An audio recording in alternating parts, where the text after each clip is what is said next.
పవిత్ర వైకుంఠ ఏకాదశిని పురస్కరించుకుని ఆదిలాబాద్ పట్టణంలోని ఆలయాలు భక్తులతో కిక్కిరిసిపోయాయి. వైష్ణవ ఆలయాలలో భక్తులకు ఉత్తర ద్వార దర్శనం కల్పించారు. కోటి ఏకాదశి రోజున ఉత్తర ద్వారం గుండా స్వామిని దర్శిస్తే వైకుంఠ ప్రాప్తి కలుగుతుందని భక్తుల విశ్వాసం.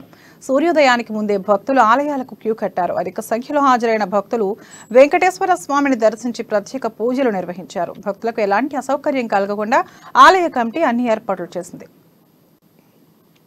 తీసుకున్నటువంటి ఆలోచన ఫలితంగా వచ్చినటువంటి అవతారమే అవతారాలు. ఇక నాలుగవ అవతారము అంతర్యామి స్మరామి పరమ భాగవతోత్తములైనటువంటి అనన్యాశ్చింతయంతో మాం యోగక్షేమం వహామ్యహం ఉంటాడో వాళ్ళందరినీ ఆదుకుంటూ ఉంటాడు.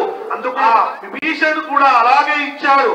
సాక్షాత్తు శత్రువు అయినటువంటి రావణాసురుడు తమ్ముడు అయిన చంద్రుడు, తర్వాత అశ్విని దేవతలు ఇద్దరు కలుపుగా ఎవరైతే చివరిగా దర్శనం చేసుకుంటారో వాళ్ళకి ఇంకా 2 వరాలు. అర్చన టికెట్ 20 రూపాయలు తీసుకొని లైన్ లో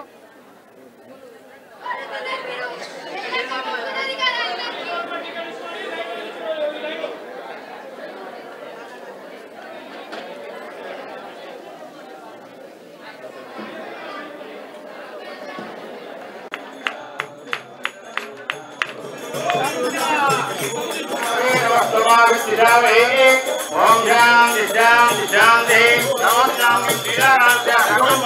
श्रीराम ओम केशवाय नमः ओम नारायणाय नमः वैकुंठवासी नमः विदांति नमः